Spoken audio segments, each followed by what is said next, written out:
যারা ঠিক পথে থাকে, সত্যের পথে থাকে, তাদের আমার মনে হয় ভালোই হয়। খারাপ সময়ও আসে চলে যায়, ভালো সময়ও আসে চলে যায়। Just have to enjoy the process of life. Jeddah কি মনে করেন যে সমস্ত প্রোটেস্টই কি রাস্তায় নেমে করার দরকার পড়ে, বা সবার কি দরকার পড়ে? এই স্বাধীনতাই কি আমরা চেয়েছিলাম? জিদ্দার মনেও এই প্রশ্ন উঠেছে কখনো? আমি তো অনন্তর প্রেমে পড়ে গেছিলাম ওর চরিত্রের কথাটা শুনে। দারুণ চরিত্র, হিরোইক একদম। জেন জি নিয়ে এত কথা হয়, তোমার বাড়িতে তো জেন আলফা বোধ হয় নাকি? তো তোমার চোখে জেন জি আর জেন আলফা কেমন? দুজনেই আছে। স্বামী বিবেকানন্দ একদিকে এবং চার্লি চ্যাপলিন, এই দুজন ইন্সপিরেশনাল। আমি যখন লো ফিল করি তখন নিজেকে মোটিভেটেড রাখার জন্য এই দুজন মানুষের কথাগুলো পড়ি। 25 বছর সামনের বছর জুনে হবে, তাই তো? Right. সাথী তো, সাথী বললে কি এখনো মনে আছে? আগামী জেনারেশনের অনেকেই আছে যারা নিজের মাতৃভাষা থেকে অন্য ভাষা, সেটা ইংলিশ হোক আর স্প্যানিশ হোক বা হিন্দি হোক, সেই ভাষাটা বলাটা অনেক বেশি ইয়ে মনে করে। তো আই ফিল না, নিজের মাতৃভাষাটা জানা খুবই দরকার আছে। ওটা না জানা অনেকটা লজ্জার ব্যাপার। So far India is in good hands. চেঞ্জটা আমাদের মধ্যেও আসাটা দরকার আছে।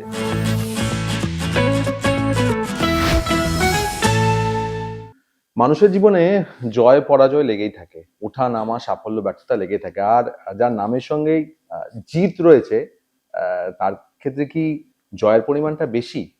কেন বলছি বুঝতেই পারছেন, আমার সঙ্গে এখন রয়েছেন জিৎ এবং তার নতুন ছবি, কেউ বলে বিপ্লবী, কেউ বলে ডাকাত নিয়ে। জিদ্দা, নমস্কার, এডিশনে স্বাগত। Thank you. জিদ্দা, যেটা বলছিলাম যে জয় পরাজয় নিয়েই তো জীবন, সাফল্য ব্যর্থতা।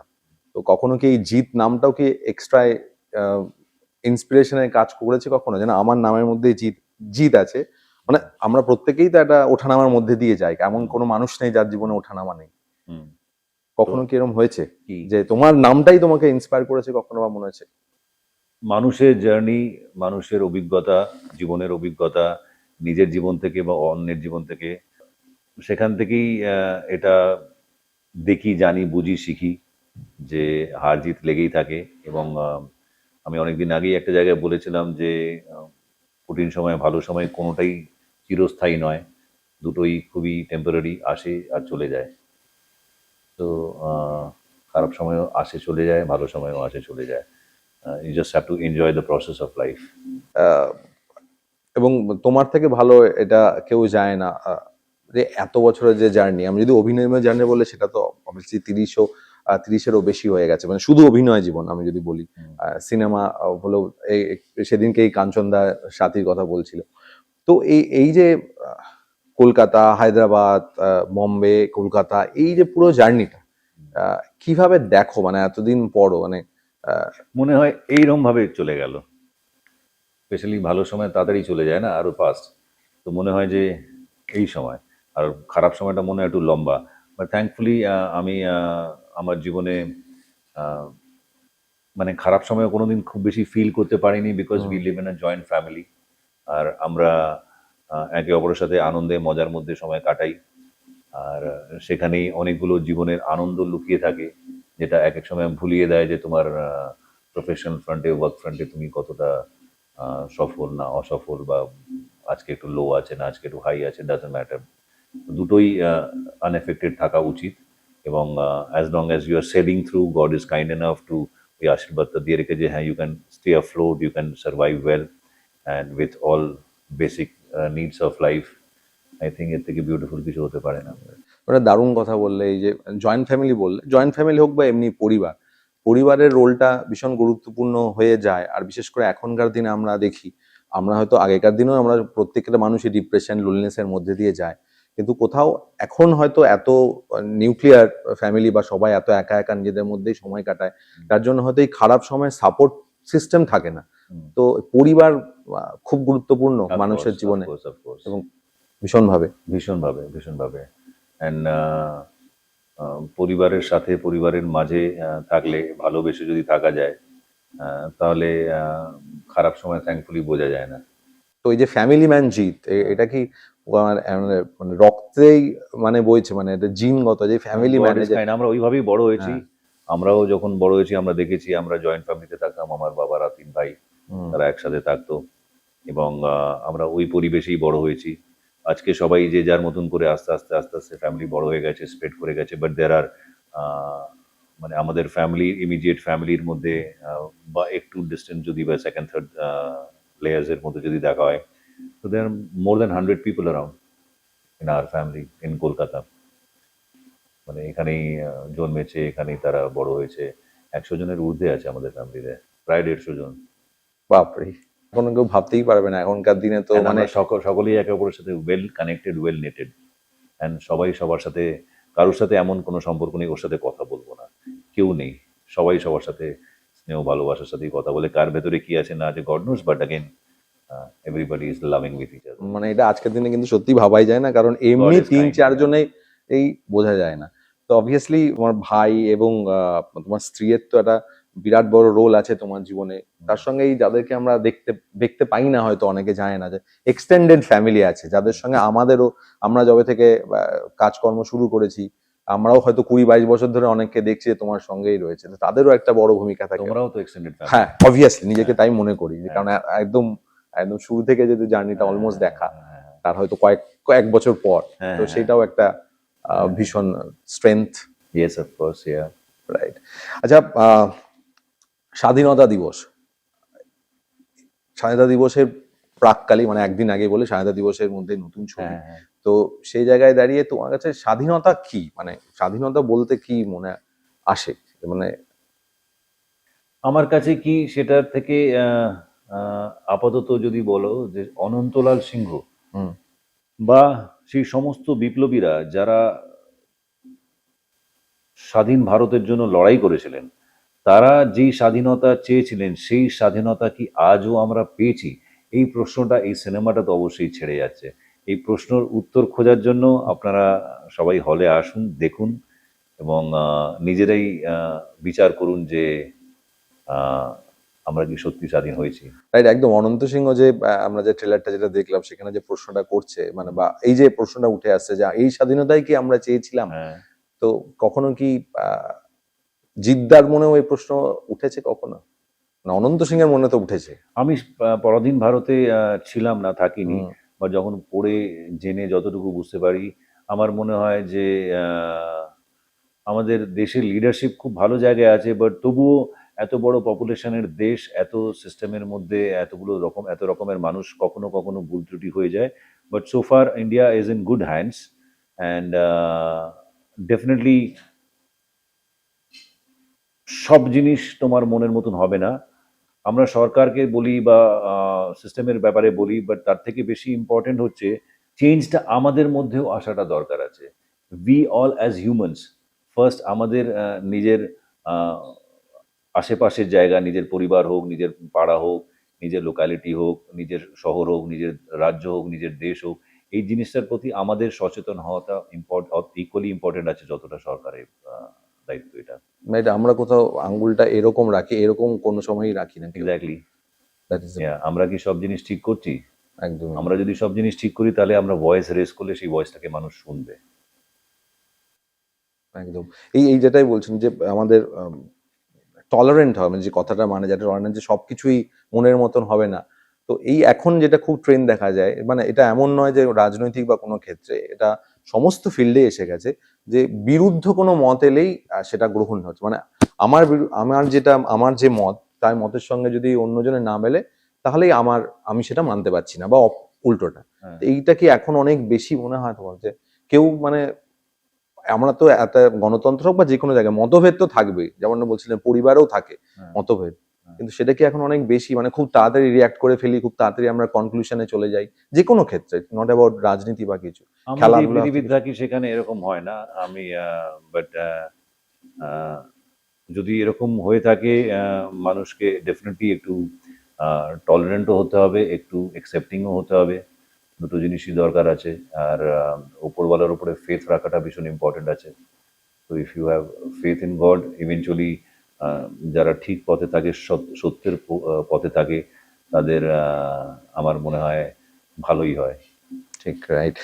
আচ্ছা, এখানে অনন্ত সিংহ তো দুর্নীতির বিরুদ্ধে লড়াই করছে, এবং কোথাও এই যে সিস্টেমের বিরুদ্ধে যে লড়াই, আহ, চট্টগ্রাম অস্ত্রাগার লুণ্ঠনের সঙ্গে, এবং এই যে দুটো ওয়ার্ল্ডকে দেখানো, যে একটা 60-এর দশকও আছে, আবার বিফোর ইন্ডিপেন্ডেন্স, তো যখন প্রথম স্ক্রিপ্টটা এসেছিল, মানে অনেকেই অনন্ত সিংহ সম্পর্কে জানে, আমিও যে জানতাম এমন নয়। তো তখন প্রথম তোমার রিয়াকশন কি ছিল, বা এতদিন ধরে যারা স্বাধীনতা যারা আন্দোলন করেছেন, স্বাধীনতা দিবসের জন্য যারা লড়াই করেছেন, তাদের অনেককে আমরা চিনি, তাদের সম্পর্কে জানি, তুমিও তো নিশ্চয়ই তোমার অনন্তর ব্যাপারে অতটা জানা ছিল না। না, সেটাই। হ্যাঁ, আমি অনন্তর ব্যাপারে কিন্তু এই গল্পটা আসার আগে দু একবার আমাকে কেউ না কেউ বলেছিল যে হুম, অনন্তকে নিয়ে যদি তুমি গল্প করো, একটা গল্প করা যেতে পারে। কিন্তু গল্পর ফর্মে এইভাবে কেউ আমাকে শোনায়নি। প্রতিকৃত ফার্স্ট টাইম আমাকে শোনালো, আমাকে বলেছিল 1 ঘন্টা সময় দাও। আমি যখন শুনতে শুরু করলাম, আস্তে আস্তে 1 থেকে 1.5 ঘন্টা 2 ঘন্টা হয়ে গেল। বাট এমন ইন্টারেস্টিং লাগতে শুরু করলো টোটাল ব্যাপারটা, যেভাবে গল্পটা বলা আছে আর যেভাবে অনন্ত ইভলভ করছে সেই গল্পের মধ্যে। এই দুটো জিনিসই আমার খুব অ্যাডমায়ারিং লেগেছিল, ভীষণ ফ্যাসিনেটিং লেগেছিল। তো আমার মনে হয়েছিল না, এটা সিনেমায় হলে খুবই ভালো হয়। তো ওখান থেকেই জার্নি স্টার্ট হয়, যে এই ভাবনা থেকে যখন শুনলাম ম্যাটেরিয়ালটা ফার্স্ট টাইম, ওখান থেকেই কানেকশনটা তৈরি হয়েছিল। তারপরে মানে অদ্ভুত মানুষের ফিলসফি, অদ্ভুত অদ্ভুত মানুষের আম, সংঘর্ষ, তার বলিদান, এই সমস্ত জিনিসগুলো দারুণভাবে আমাকে মোটিভেট করছিল। আমি জানি না সেটা ঠিক না ভুল, আমি জানি না সেটা বিপ্লব না ডাকাতি, বাট সেটা ভীষণ ইন্টারেস্টিং লেগেছিল আমার কাছে। আমার মনে হয়েছিল এটা দর্শকের সামনে এলে দর্শক ততটাই ভালোবাসবে যতটা আমার মনে হয়েছিল। আমি তো অনন্তর প্রেমে পড়ে গেছিলাম হুম, ওর চরিত্রর কথাটা শুনে। দারুণ চরিত্র, হিরোইক একদম right. আমার কাছে। দারুণ দারুণ। এই জায়গাতে যেটা বলবো, যে এই যে গল্পের কথা হলো, গল্প বলার ধরনটা কি খুব ইম্পর্টেন্ট হয়, মানে তোমার স্ক্রিপ্ট গ্রহণ করার ক্ষেত্রে বা দর্শকের ভালো লাগার ক্ষেত্রে, যে স্টোরি টেলিংটাই ম্যাটার করে স্টোরি সবচেয়ে টেলিং বেশি? ম্যাটার করে, স্টোরিটার ম্যাটেরিয়াল কেমন আছে সেটা ম্যাটার করে, পারফরমেন্সেস ম্যাটার করে। আহ, দেখো, একটা সিনেমা দেখে মানুষ 4টে জিনিসই আমার মনে হয় মাথায় রাখে বেরোনোর পরে: গল্প, চরিত্রগুলো, ডায়লগগুলো এবং মিউজিক, সঙ্গীত। এই 4টে জিনিস মানুষের মনের মধ্যে ভীষণভাবে ছাপ ছাড়ে। তো আমার কাছে গল্প, চরিত্র, এই দুটো জিনিসই ভীষণভাবে ছাপ ছেড়েছিল। তারপরে মিউজিকে শান্তনু মৈত্র এসে সে তার হুম, ম্যাজিক দেখাচ্ছে। Shantanu is also very learned music composer, musician. এবং ওর সাথে পুরো জার্নিটাই ভীষণ ইন্টারেস্টিং হয়েছে আমার। মানে এই ফিল্মটার জন্য প্রতিকৃত মিউজিক কম্পোজারে যখন কথা হলো, ও বললো যে আমার শান্তনু মৈত্র হলে ভালো হয়। অ্যান্ড থ্যাঙ্কফুলি আমার সাথে কোইন্সিডেন্টলি ওর সাথে আমার দুটো আলাপ হয়েছিল। দুটো আলাপের মধ্যে দুবার ইন্টারাকশন হয়েছিল। তার মধ্যে একটা বড় ইন্টারাকশন হয়েছিল যখন আমি আর ও একসাথেই আমরা বোম্বে যাচ্ছিলাম, কলকাতা বোম্বে আচ্ছা। ফ্লাইটে করে। তখন ওই 2-2.5 ঘন্টা ফ্লাইটে ছিলাম, সেই সময় আমাদের বেশ ভালো বন্ডিং হয়েছিল। তো আমার কোনো হেজিটেশন হয়নি ওকে রিচ আউট করতে। আমি যখন বললাম, so he was happy to listen to the story hmm, first. ও যখন গল্প শুনলো, he was equally fascinated and mesmerized by the film and the journey of Anantalal Shingo, and he happily became a part of the film. right. আচ্ছা, অনন্ত তো মানে protest করছে একদম, মানে সশস্ত্র প্রোটেস্ট করছে সেই সময় দাঁড়িয়ে, অবভিয়াসলি সেটা, এবং আন্দোলন করছে, এত কিছু করছে। তো আমরা দেখেছি যে বর্তমানে রাজনৈতিক ক্ষেত্রে নানা ধরনের প্রোটেস্ট হচ্ছে, জান্তর মন্তর হচ্ছে, সেই নিয়ে দুভাগ হয়ে গেছে সবাই। যে অনেকেই মনে করেন যে প্রোটেস্ট হোক, শান্ত মতে হোক, কিন্তু সেটা যেন কখনো সশস্ত্র না হয়ে ওঠে। তো আমি মনে করি যে জিদ্দা কি মনে করেন যে সমস্ত প্রোটেস্টই কি রাস্তায় নেমে করার দরকার পড়ে, বা সবার কি দরকার পড়ে? কারণ এটা নিয়ে খুব কথা হয় যে না, প্রোটেস্ট সবাই কেন বলছে না, বা এবং একই সঙ্গে যেটা একটু আগে বলছিলাম, ভাগাভাগি হয়ে যায়। সব জিনিসের প্রোটেস্ট মানে করতেই হবে এমনটা নেসেসারি নয়। যখন মনে হয় যে হ্যাঁ, প্রোটেস্ট করা উচিত, তার জন্য প্রয়োজনে মানুষ রাস্তায় যদি নামতে হয় রাস্তায়ও নামতে পারে। বাট কখন কোন পরিস্থিতিতে সেটা আগেন এক একটা মানুষ এক এক রকম ভাবে হুম, দেখে। বাট যদি প্রয়োজন হয় তাহলে one can go to any limit, any extent, তাতে কোনো সমস্যা নেই। Hmm. If you know that that there is something for a greater good, then yes, of course. তো আর্টিস্টদের ক্ষেত্রে অনেক সময় বলা হয়ে থাকে যে আর্টিস্টরা তাদের কাজের মধ্যে দিয়ে একটা প্রোটেস্ট করতে পারেন। আর মাঝে মধ্যে যদি এখন যেহেতু সোশ্যাল মিডিয়া এসে গেছে, আবার অনেকে মনে করেন না, তাদেরকে রাস্তায় নামতে হবে। এটাকে কতটা তুমি কি মনে করো, মানে? প্রয়োজন বুঝে, হ্যাঁ। প্রয়োজন বুঝে সবসময় রাস্তায় নামতে হবে। রাস্তায় নামাটা হচ্ছে যে ইট ইজ অনেকটা শেষের দিকের ওয়েপন। হুম, তার আগে আমাদের আরো অনেক উপায় আছে। আজকাল সোশ্যাল মিডিয়ার এত বড় পাওয়ার আছে, সোশ্যাল মিডিয়ার মাধ্যমে মানুষ অনেক রকমের প্রতিবাদ বিপ্লব করতেই পারে। বাট যদি প্রয়োজন মনে হয় তখন রাস্তায় নামাটা কোনো সমস্যা নেই। বাট অ্যাগেন স্থান কাল পাত্র বুঝে। রাইট। আচ্ছা, জেন জি নিয়ে এত কথা হয়, তোমার বাড়িতে তো জেন আলফা বোধ হয় নাকি? হ্যাঁ, হ্যাঁ, তো তোমার চোখে জেন জি আর জেন আলফা কেমন? জি তুমি এক আলফা দুজনেই হ্যাঁ, আছে। হ্যাঁ, তো হ্যাঁ, তো তুমি কিরকম দেখছো তোমার বাড়ি, মানে জেন জি নিয়ে নানা রকম পজিটিভ নেগেটিভ সব কথা হয়, তো আমরাও এখন অনেক জেন জিদের সঙ্গে কাজ ভেরি করি। Positive generation, hmm, very good generation, very positive generation, and তাদের অনেক ব্যাপারে অনেক ক্ল্যারিটি আছে। আর আমার বাড়িতে বাচ্চাদের কাছ থেকে আমি কোপ আপ করার চেষ্টা করি তাদের কাছ থেকে, বাট আমার শুধু একটা মাত্র জিনিস নতুন জেনারেশনকে বলার আছে যে প্লিজ, কোনো জিনিসই জীবনে, কোনো জিনিস, কোনো মহৎ কাজ, কোনো বড় কাজ করতে গেলে বা ভালো কাজ করতে গেলে তোমাকে কঠিন রাস্তা দিয়েই যেতে হবে। কেউ যদি মনে করে যে আমি ভাবলাম আর চট করে হয়ে যাবে, সেটা কিন্তু আগেও হতো না, এখনো হবে না।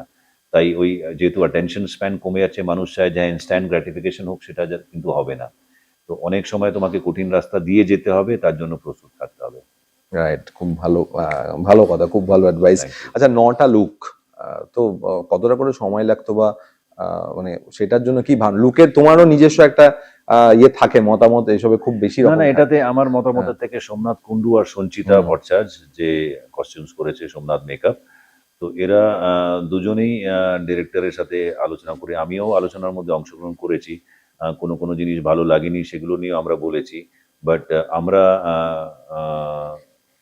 মানে মেন্টালি যা যা বলছিলাম বলছিলাম, বাট এগুলোকে পরিশ্রম করে অ্যাচিভ করতে হয়েছে সোমনাথ আর সঞ্চিতাকে।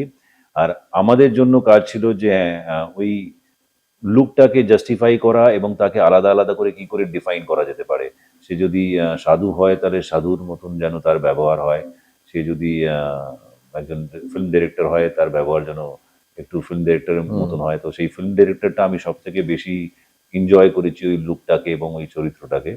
কারণ ওটার জন্য আমি ডিরেক্ট একটা রেফারেন্স পেয়ে গেছিলাম, নামটা বলবো না কার, আমাদেরই ফিল্মের একজন ডিরেক্টর, তার কিছু ম্যানারিজমস আমি সেটাতে ইনকর্পোরেট করেছি। আচ্ছা, নামটা তাকে কি বলেছো, মানে এখানে না, তো না, বলছো, না, না, ও না, তাকেও বলো না? তাকেও বলিনি। সে বুঝতে পারবে কিনা জানি না, তার লুকের সাথে তার কোনো মিল নেই। আচ্ছা, কিন্তু তার বাট একটা ম্যানারিজম। একটা একটা ম্যানারিজম এরকম ছিল, আচ্ছা, যেটা ও কথা বলতে বলতে এরকম করছে না, সাউন্ড, লাইট, ক্যামেরা, অ্যাকশন, এসে বলছে, আচ্ছা দাদা হবে কি করে, দাঁড়াবো, বুঝতে পারছি। তো এই মানে যখন তোমারই ডিরেক্টর, যে তোমাকে ডিরেক্ট করেছে কি? আমার সাথে কয়েকটা সিনেমা করেছে, আহ, আমি করেছি। মানে এটা দেখে গিয়ে যারা যারা বোঝার বুঝে, তাহলে একটু মুখটার সাথে কোনো মিল নেই। মুখটা নেই, কিন্তু তাহলে আমি বলবো যারা যারা দেখে বুঝতে পারবে, তারা মেসেজ করে বা সোশ্যাল হ্যান্ডেলে দিতে পারে, সেটা একটা বড় হ্যাঁ, হ্যাঁ, ঠিক ভালো আছে। খেলা হবে, তাহলে কে কজন ঠিক দেখলে আছে, বোঝা যাবে। ঠিক আছে, হ্যাঁ। আচ্ছা, এই ডিরেক্টরের কথাই যখন উঠলো, হরনাথ চক্রবর্তী থেকে শুরু করে রবি কিনাগি রয়েছেন, মাঝখানে বীরেশ চট্টোপাধ্যায় রয়েছেন, আহ, এত এত লোকজন রয়েছেন করে, বাবা যাদব হয় পথিকৃৎ বসু। তো এই যে লম্বা ডিরেক্টর স্প্যান, কিভাবে দেখো ওই সময় থেকে সময়, মানে ডিরেক্টরদের জার্নিটাকে তোমার চোখে? পথিকৃৎ অ্যাসিস্ট্যান্ট ছিল আওয়ারা হ্যাঁ, যখন করছিলাম। হ্যাঁ, হ্যাঁ, তো ফাইটারেও আমার বন্ধুর গ্যাংয়ের মধ্যে ছিল, মানে ওইখানে। হুম, আর এখন ও এই ডিরেক্ট ফিল্মে ডিরেক্ট করছে, সো ইটস ওকে। আমার দারুণ আমার জার্নি। কাছে, আমরা মানে শিল্পীরা আমরা চেষ্টা করি জলের মতন থাকতে, যাতে যে কোনো ফর্ম, যে কোনো শেপ যদি কোনো ডিরেক্টর দিতে চায়, সেটা যাতে দিতে পারে। তো দ্যাটস ওকে। নবীন প্রবীণ, এই দুজনকে নিয়েই আমাদের পৃথিবী চলে। একে অপরের জায়গাটাকে বোঝা, একে অপর থেকে শেখা, জানা। নট নেসেসারি দ্যাট হ্যাঁ, বড়রা যদি মনে করে আমরা সব জানি, সেটা ঠিক। তেমনি ছোটরা যদি মনে করে যে হ্যাঁ আমরা সব বুঝি, সেটাও ঠিক নয়। তো একে অপরকে যদি আমরা কিছু না কিছু কন্ট্রিবিউট করতে পারি, করতে থাকি, তাতে ইভলভমেন্ট আরো বেটার হয়। রাইট। আর জানতে চাইবো যে এই যেটা বলছিলেন একটু আগে, কাঞ্চনদা বলছিল যে 25 বছর সামনের বছর জুনে হবে, তাই তো, রাইট, সাথীর? রাইট। সামনের বছর জুন মাসে। তো সাথী বললে কি এখনো মনে আছে, মানে এই তো জাস্ট কয়েকদিন আগে হলো, চলে গেল কি করে সময়টা। তো সাথীর জার্নিটাও তো, মানে যে ডাবিং করা থেকে শুরু করে, মানে যেটা এখন যেটা, অনেক কিছু মনে আছে, হ্যাঁ, সে ছোট যে ছোট বাংলা, আমি অনেকে এখন বাংলা ভাষা নিয়ে অনেকেই হয়তো, অনেকেরই গর্ব কম, অন্তত আমরা যা দেখি, বা বাংলা ভাষা পড়তে গিয়ে অনেক সমস্যা হয়, কিন্তু যারা একটু জানে যে তুমি অভিনয়ের ফাঁকে, ডাবিং এর ফাঁকে রীতিমতো, মানে নিউজ পেপার পড়া থেকে শুরু করে সব বাংলা ঠিক করার জন্য, হ্যাঁ, তো সেইটা কতটা যদি একটু বলো, ইন্সপায়ার শেয়ার বাংলা করো, আমি কারণ বলতে পারতাম, কিন্তু হুম, বাংলাটা পরিষ্কার করলাম আরো বেশি, হুম, মানে আহ, সাবলীল, আরো বেশি স্বচ্ছন্দ। হুম, সেটা করার পেছনে আমাকে পরিশ্রম করতে হয়েছে। বাকিটা, আমার প্রতিটা ফিল্ম আমাকে কিছু না কিছু শিখিয়ে গেছে। হুম, এখনো এই ফিল্মের ক্ষেত্রেও যখন একটা সিকোয়েন্স আছে, যখন একটা বড় মনোলগ আছে, তখন সেটা পেয়েছিলাম, তখন আমি ভাবছিলাম যে আহ, এটা এত বড় একটা মনোলগ আমাকে পারফর্ম করতে হবে যেখানে একটাও সেই অর্থে দেখতে গেলে ইংরেজি শব্দ ছিল না, প্রায় 2-2.5 পাতা, যেখানে বাপরে। যেখানে মানে মাই লর্ডের জায়গায় মাই লর্ডের জায়গায় কি বলতে হচ্ছিল যে ধর্মাবতার, মাই লর্ডের জায়গায় বলতে ছিল ধর্মাবতার। আমি প্রথম দিন যখন পড়ছিলাম আমি বললাম যে এটাকে ধর্মাবতারই বলতে হবে নাকি এটাকে মাই লর্ড বললে চলবে। তো প্রতিকৃত বললো যে না না বাংলাটাই রাখার চেষ্টা করো। তারপরে দু একটা জায়গায় প্রতিকৃতি ইংলিশ শব্দ ঢুকেছিল, সেটাকে আবার বাংলা করা হয়েছিল। তো আমার মনে মনে পড়ছে যত দূর যে পুরো 2-2.5 পাতার ডায়লগের মধ্যে একটা বড় মনোলগ আছে যেখানে ইংরেজি শব্দের ব্যবহার হয়নি। তো যারা এখন মানে বাংলা ভাষা মানে এই অনেকেই বাংলা ভাষার থেকে অন্য ভাষায় বেশি মানে বাংলা ভাষায় অনেকে প্রায় মানে গর্ব অনুভব করে না, অনেকে মানে বলতেও দেখা যায়। তো তাদের জন্য কি বলতে চাইবে তুমি, এই যে তোমার নিজের মাতৃভাষা নিয়ে, যাদের মাতৃভাষা তাদের তো নিজের মাতৃভাষা নিয়ে গর্ববোধ করা উচিত, এবং সেই ভাষাটাকে যতটা বাঁচিয়ে রাখতে পারবে, যতটা জীবিত রাখতে পারবে ততটা ভালো। এবং আমি জানি যে আগামী জেনারেশনের অনেকেই আছে যারা নিজের মাতৃভাষার থেকে অন্য ভাষা, সেটা ইংলিশ হোক আর স্প্যানিশ হোক বা হিন্দি হোক, সেই ভাষাটা বলাটা অনেক বেশি ইয়ো মনে করে। সো আই ফিল না, নিজের মাতৃভাষাটা জানা খুবই দরকার আছে, ওটা না জানা অনেকটা লজ্জার ব্যাপার। রাইট। অনন্ত সিংহ তো ভীষণ ইন্সপায়ারিং। তোমার কাছে স্বাধীনতা সংগ্রামী হিসেবে কাদের ছোট থেকে হোক এত অব্দি বেশি ইন্সপায়ার করেছে, কারা? যেহেতু আমাদের দেশে অনেকেই আছেন, মানে বাংলার থেকে যদি নাম নিতে হয় নেতাজি সুভাষচন্দ্র বোসের উপরে কে আছে, অ্যান্ড বাকি দেশের বিভিন্ন অংশে যদি দেখা, বিভিন্ন প্রান্তে যদি দেখা হয়, অনেকেরই প্রত্যেকটা অনেকগুলো রাজ্য, আমাদের দেশের অনেকগুলো রাজ্য থেকে কাউকে না কাউকে পাওয়া যায়। ভগৎ সিং আছেন, গান্ধীজি ছিলেন, অনেকেই আছেন। আমি সব করার নাম হয়তো বলতে পারবো না, but there are many many many names যারা আমাদের পরাধীন ভারতে লড়াই করেছেন, যারা ইন্সপায়ার করেছে। আর তোমার ক্ষেত্রে যেটা তুমি বেশ কয়েকটা ইন্টারভিউতে আগে বলেছো, স্বামী বিবেকানন্দ একদিকে এবং চার্লি চ্যাপলিন, এই দুজন ইন্সপিরেশনাল। আমি যখন লো ফিল করি তখন নিজেকে মোটিভেটেড রাখার জন্য এই দুজন মানুষের কথাগুলো পড়ি। দুজন তো একদম দুই মানে দুই ধরনের। একজনের মধ্যে শিল্পী সত্তাটা অনেক বেশি, ও একজন আর্টিস্ট পয়েন্ট অফ ভিউ, ওই লেন্স থেকে জিনিসগুলোকে দেখেছে, এবং একজন শিল্পী কোন লেন্স থেকে জিনিসগুলোকে দেখে সেটা চার্লি চ্যাপলিনের কোট পড়লে বোঝা যায়, আরো কানেকশন পাই আর কি। আর স্বামী বিবেকানন্দর আধ্যাত্মের মানুষের ব্যাপারটা বোঝা, ওভারঅল হিউম্যান ফিলসফি আইডিওলজি ওনার যেগুলো ছিল সেগুলো অনেক বেশি inspiring. Thank you so much জিদ্দা, এত সুন্দর করে এত কিছু বলার জন্য। লাস্ট, অনন্ত সিংহ, এই যে জিদ্দার যে অনন্ত জার্নি, মানে জার্নিটা অনন্তই হবে বলে আমার বিশ্বাস। তো কি বলবে যারা তোমাকে তো এত রকম চরিত্রে দেখেছে, অনন্ত সিংহ কেন স্পেশাল তোমার জন্য এবং যারা পর্দার উপরে যারা আমার জীবনের one of the most challenging character Anantalal সিংহর ক্যারেক্টার, এবং আমার বেশ সেরা কয়েকটা সিনেমা যেগুলো আমি করেছি, আমি এটাকে টপ 5-এর মধ্যে রাখবো এই ফিল্মটাকে, অ্যান্ড আমার চরিত্রটাকে ফর শিওর। তো এই একটা কারণ তো বটেই আছে, বাট তার থেকে বেশি ইম্পর্টেন্ট হচ্ছে যে অনন্তর জার্নিটা ভীষণ ফ্যাসিনেটিং, ভীষণই ইন্সপায়ারিং। একজন বাংলার মানুষ, সে সে অতটা পরিচিতি পায়নি, সে অতটা সংবাদ মাধ্যমে বা ইতিহাসের পাতার মধ্যে হয়তো কোথাও না কোথাও লুকিয়ে পড়েছে তার নামটা, উজ্জ হয়ে গেছিল, আবছা হয়ে গেছিল। সেটা যখন মানুষের সামনে আসবে, আমার মনে হয় যতটা আমরা প্রেমে পড়েছি অনন্তর, মানুষও ততটাই প্রেমে পড়বেন। 14th অগস্ট রিলিজ করছে আমাদের ফিল্ম, সবাই গিয়ে সিনেমা হলে দেখবেন, সপরিবারের সাথে দেখার মতন ফিল্ম।